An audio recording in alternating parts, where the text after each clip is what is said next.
kaum penyembah berhala pertama di muka bumi dan raja mereka yang bertindak melampaui batas. Bertobatlah dari berhala-berhalamu. Kembalilah kepada satu-satunya Tuhan yang benar. Sebelum penghakimannya tiba. Kalau Tuhan mengutus seseorang, pastilah malaikat yang agung. Bertobatlah, karena air bah akan datang. Lihat orang gila itu. Barang saya lebih baik. Dia sungguh bodoh. Selama 900 tahun yang panjang dan gelap, mereka hidup bergelimang dalam kesyirikan yang nyata. Saja berdoa. Suara-suara lantang terdengar di setiap sudut kota, menyerukan kesetiaan yang buta. Jangan tinggalkan Tuhan-Tuhan kalian.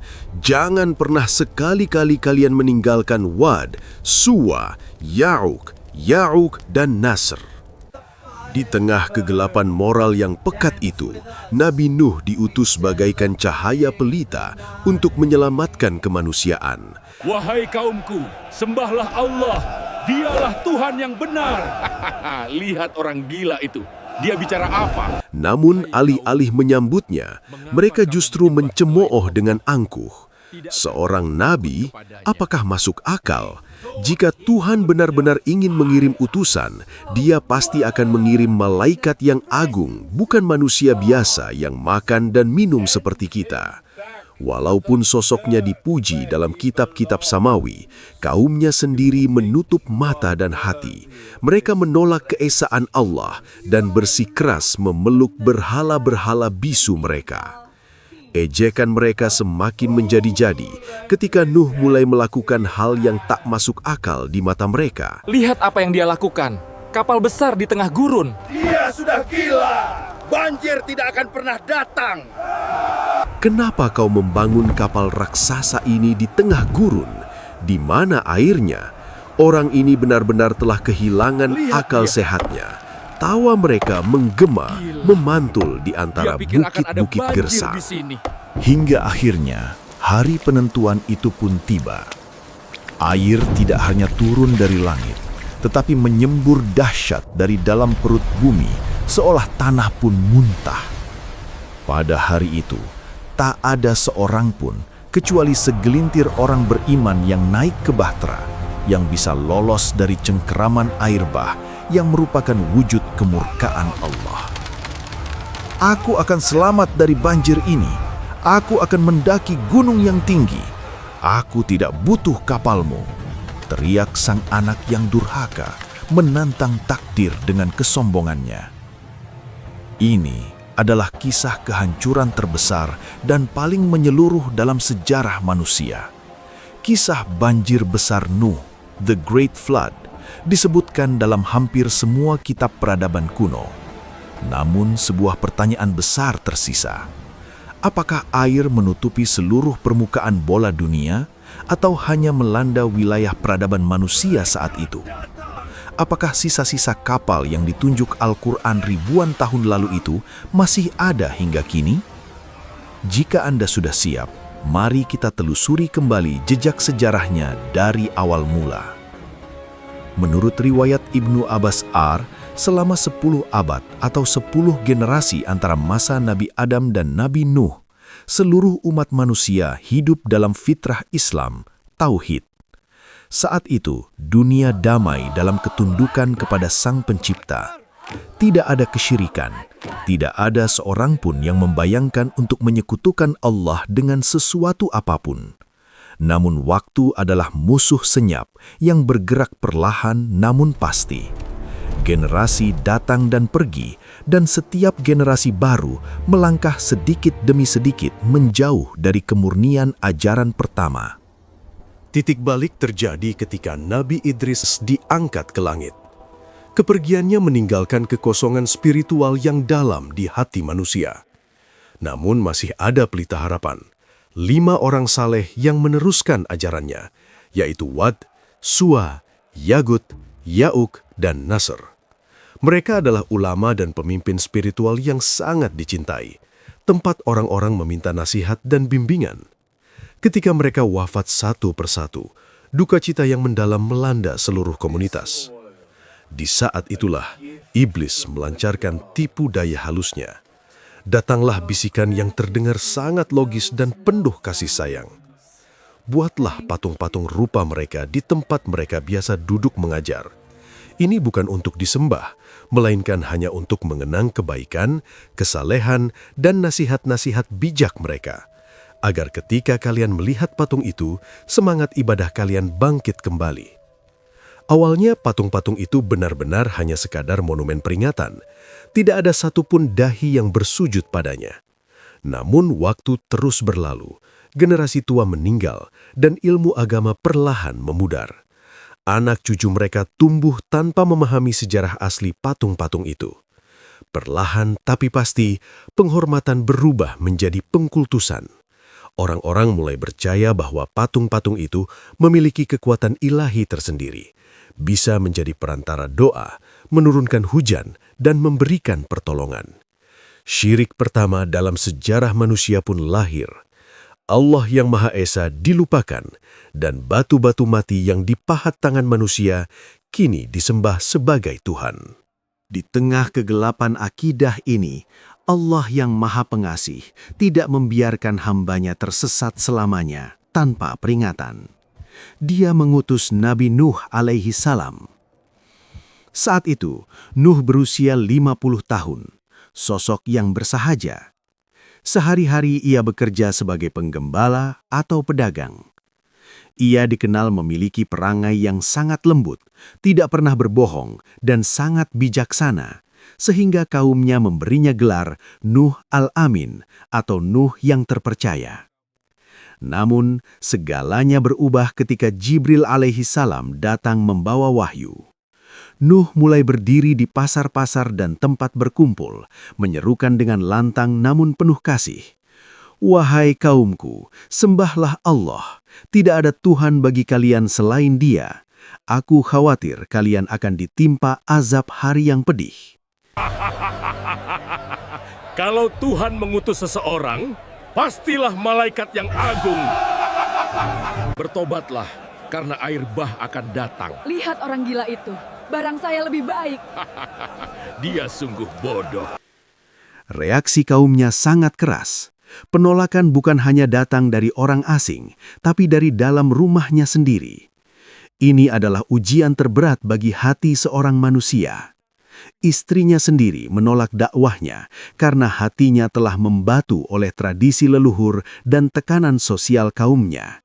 Begitu pula salah satu putranya, Yam atau Kan'an, yang memilih gaya hidup hedonis bersama para pemimpin yang sombong. Namun, rahmat Allah hadir pada anak-anak Nuh yang lain, Sam, Ham, dan Yafes, yang menerima kebenaran tersebut dengan hati lapang. Selama 950 tahun, Nabi Nuh berdakwah dengan kesabaran yang luar biasa.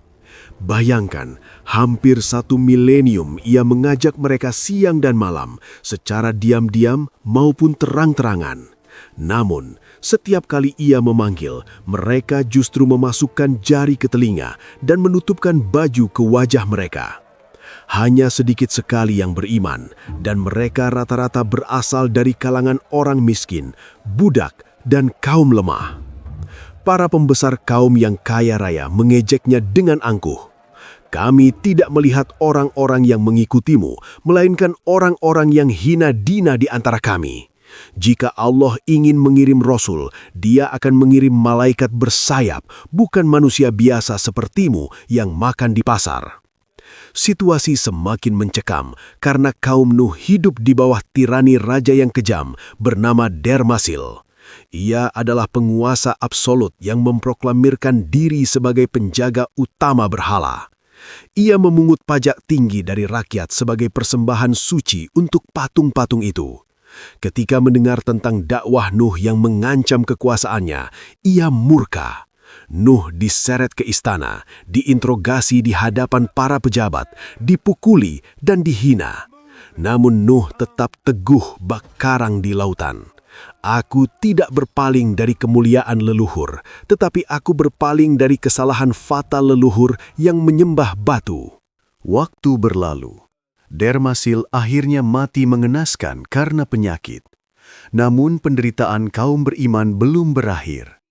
Penggantinya, putranya yang bernama Nephlin jauh lebih sadis dan tiran. Nephlin memanggil Nuh dan mengancam dengan dingin. "Ayahku terlalu lunak padamu. Sekarang kau punya dua pilihan, diam selamanya atau menderita selamanya." Sejak hari itu, pintu neraka dunia dibuka bagi para pengikut Nuh.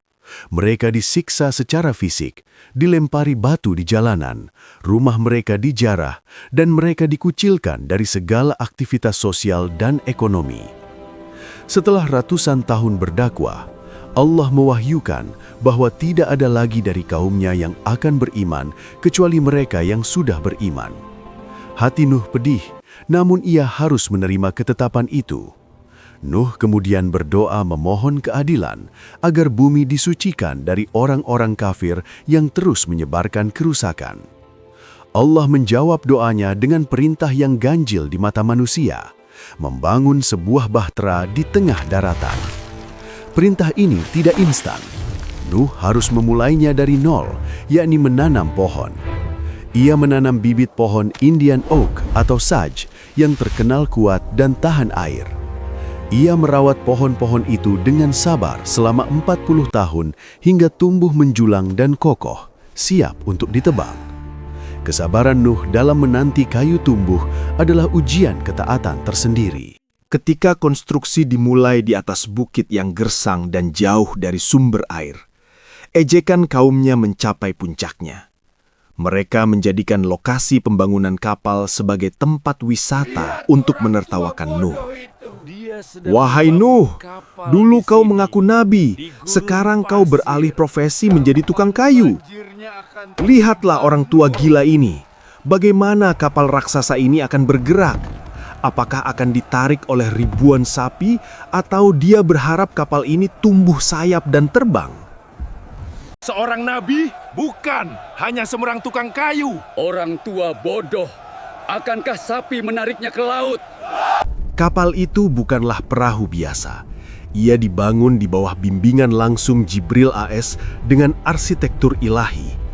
Panjangnya sekitar 300 hasta, lebar 50 hasta, dan tinggi 30 hasta, terdiri dari 3 tingkat. Bagian depannya dirancang membelah ombak seperti dada burung. Papan kayunya tidak hanya dipasak, tapi dipaku dengan besi. Ini adalah momen pertama dalam sejarah peradaban di mana teknologi besi dan kayu disatukan sekuat itu. Dan seluruh lambungnya dilapisi aspal tertebal agar kedap air sepenuhnya. Tanda dimulainya azab akhirnya muncul dengan cara yang mengerikan. Tanur, oven atau tungku api di rumah Nuh memancarkan air. Suatu pagi, air mendidih menyembur deras dari tempat yang seharusnya membakar api. Nuh tahu itulah lonceng kematian bagi peradaban kafir. Ia segera memerintahkan para pengikutnya yang berjumlah sekitar 80 orang dan hewan-hewan, sepasang dari setiap jenis, jantan dan betina, untuk naik ke kapal dengan tertib.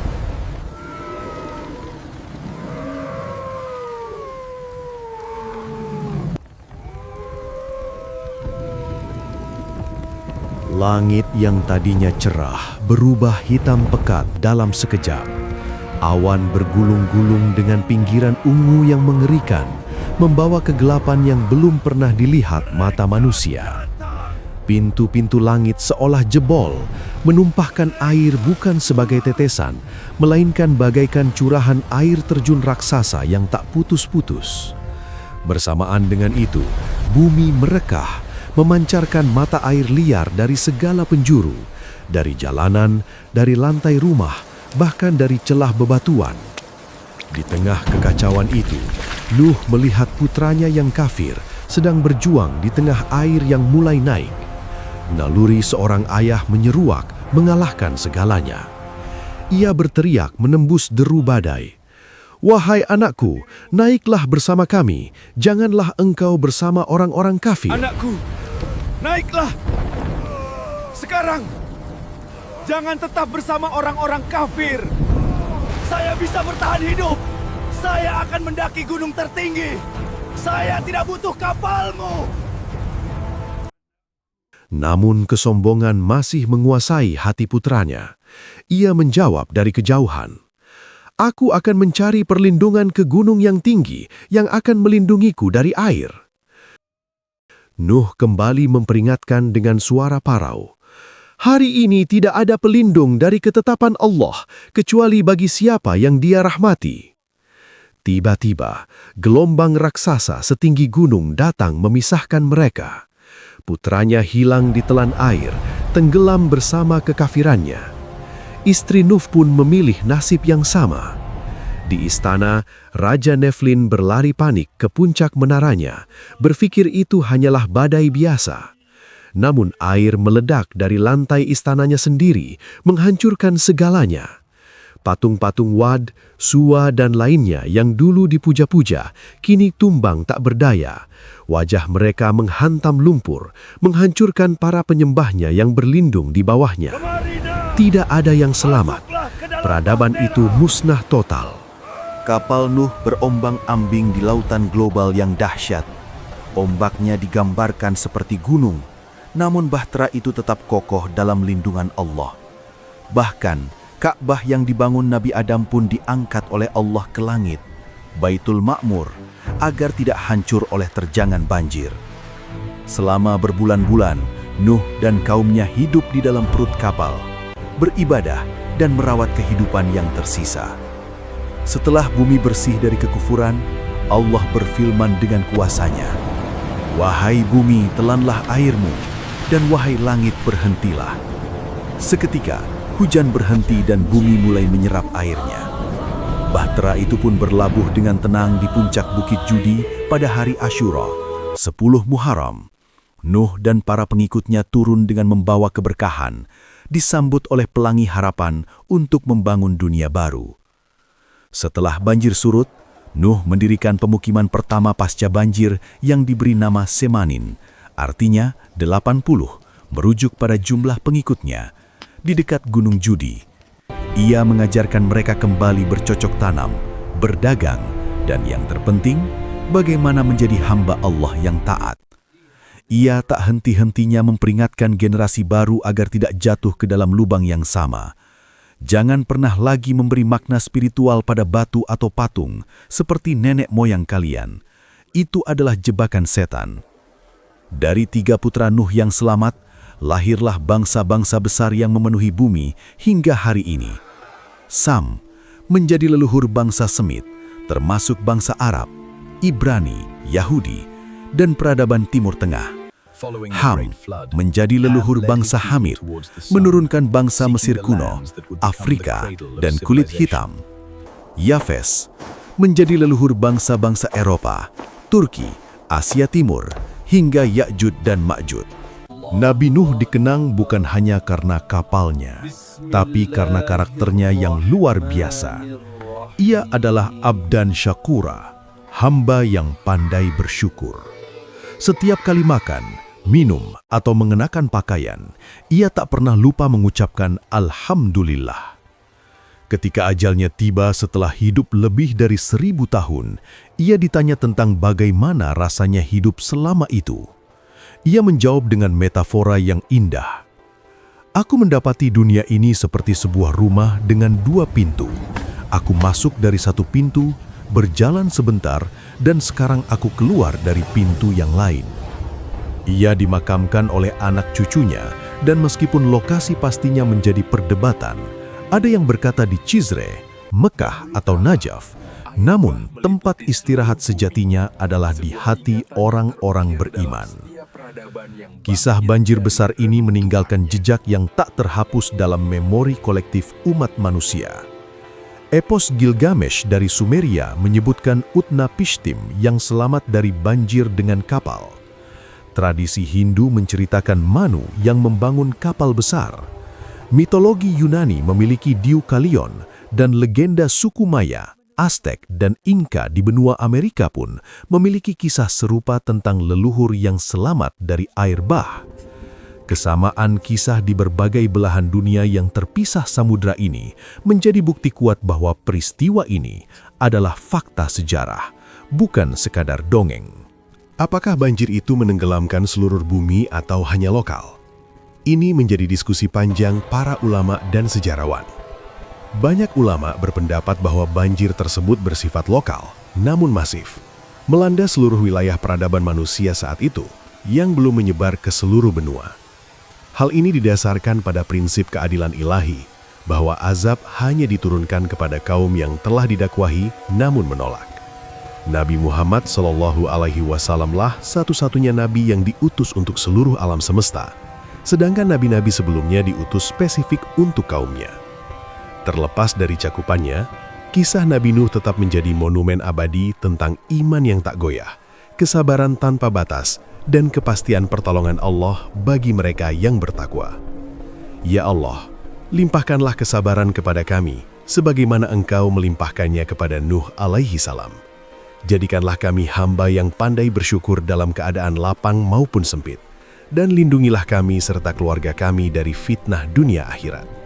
Selamatkanlah kami di dalam bahtera rahmat-Mu ketika badai kehidupan menerpa. Amin, ya Robbal Alamin. Semoga kisah ini menjadi cahaya bagi hari-hari Anda. Jika hati Anda tersentuh oleh perjalanan Nabi Nuh alaihi salam dan ingin terus menelusuri jejak para nabi lainnya, pintu komunitas kami selalu terbuka. Silakan tinggalkan jejak di kolom komentar. Bagikan hikmah ini kepada orang-orang terkasih atau tekan tombol subscribe agar kita bisa terus belajar bersama. Sampai jumpa di kisah berikutnya. Semoga Allah senantiasa menjaga Anda.